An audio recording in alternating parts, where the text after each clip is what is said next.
In a random grocery store somewhere in the United States, people peruse the aisles, grabbing items off the shelves. Some talk between each other in quiet tones so as not to bother the other customers. The calm atmosphere is pierced by an angry shout. "Speak English! We're in America, so speak English!" Words are thrown, anger bubbles, more words, more anger, a fist is thrown, and a fight starts. An unnecessary one, easily avoided when we are taught to acknowledge and accept the differences between our languages and cultures.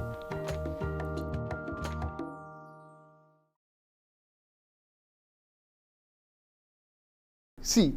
It's like, perché non hai detto, why didn't you just say quattro? He's like, perché tu sei straniero, because you're a foreigner. That's what he said to me. And I was just like, oh my God. So that remained burned in my head. Language is a barrier that divides all of us, both on personal and global levels.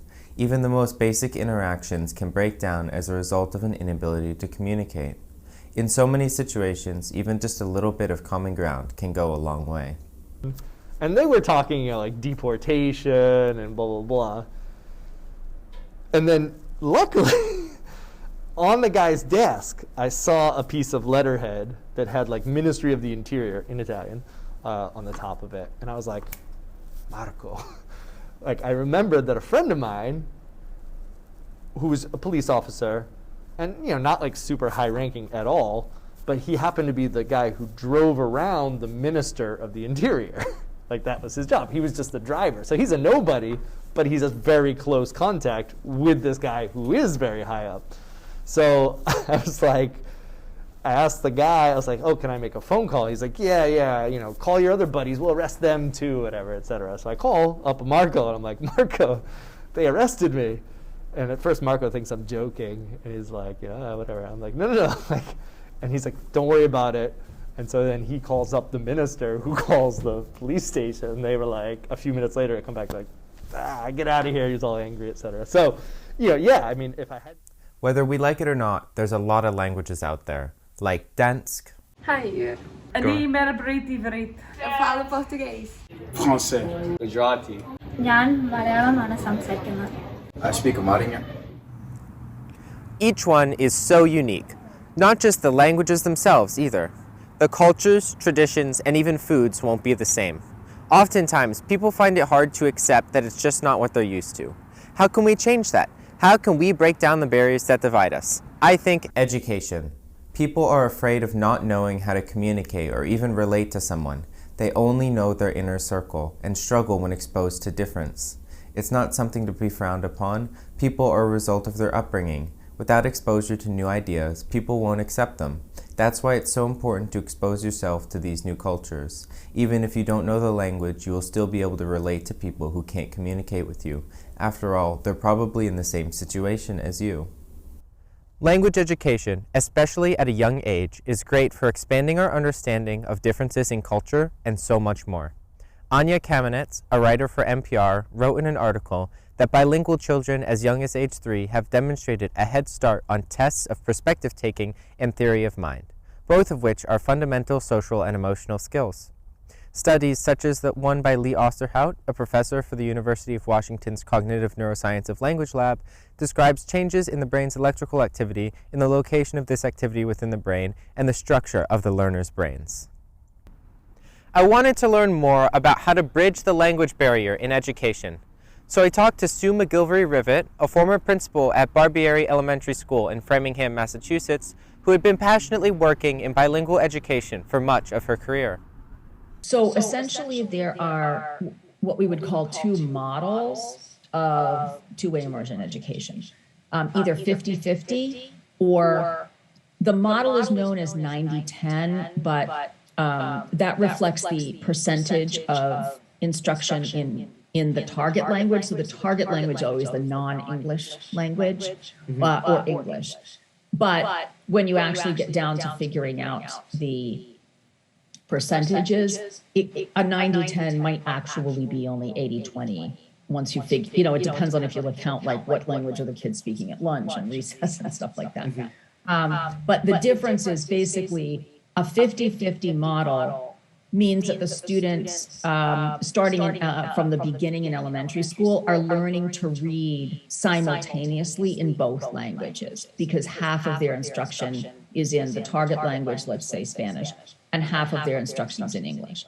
In a 90-10 model or 80-20, the majority of the instruction is in the target language, and English is introduced slowly over the grades. Ideally, it shouldn't reach 50-50 until 4th grade, but forget it. With MCAS, you have to have 50-50 in 3rd grade because the kids start taking the test in English. Clearly, dual language education and learning multiple languages in school is profoundly important. But how important is it to someone who was born and raised with English? Realization that, like, this is not a phone, right? This is whatever we agree to call it. And that's true of so many things.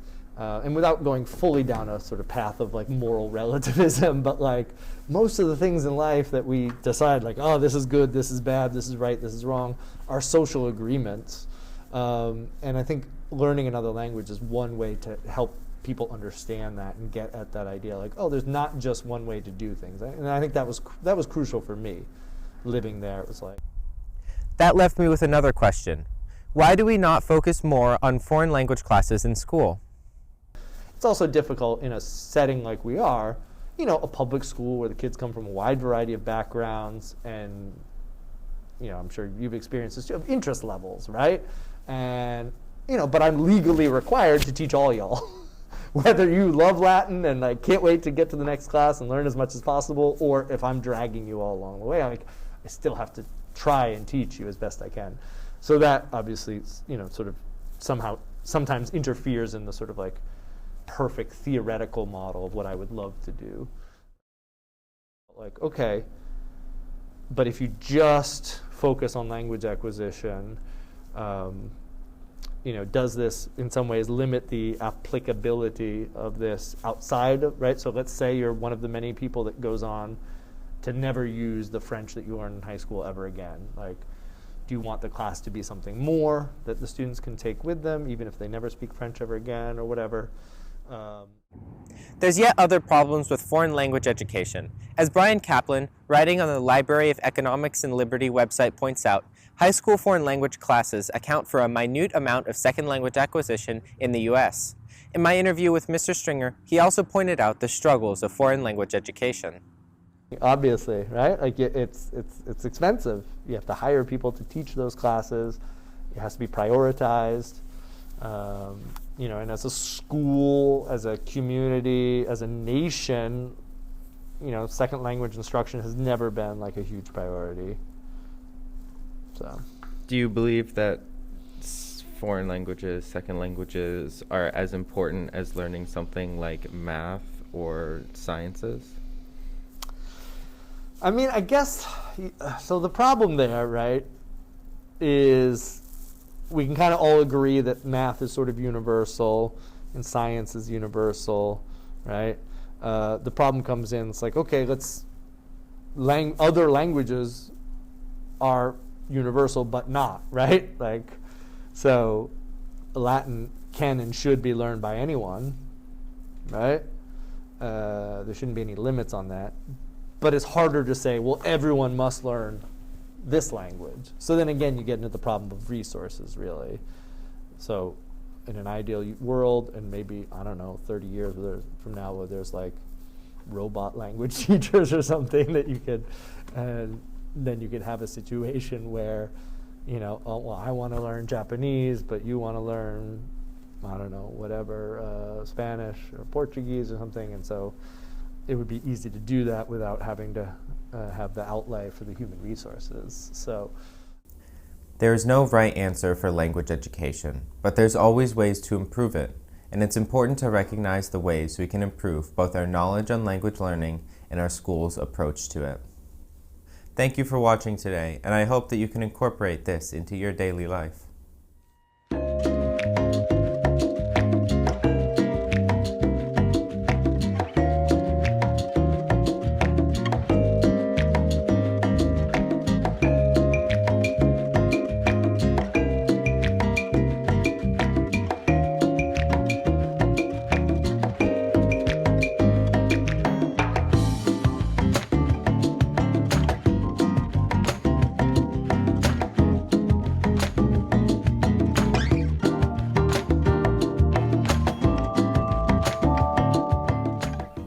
A special thank you to everyone in this video, especially Sue McGilvery-Rivet and Gregory Stringer, who I'm so thankful were willing to talk to me about language learning, and to everyone who helped me put this project together.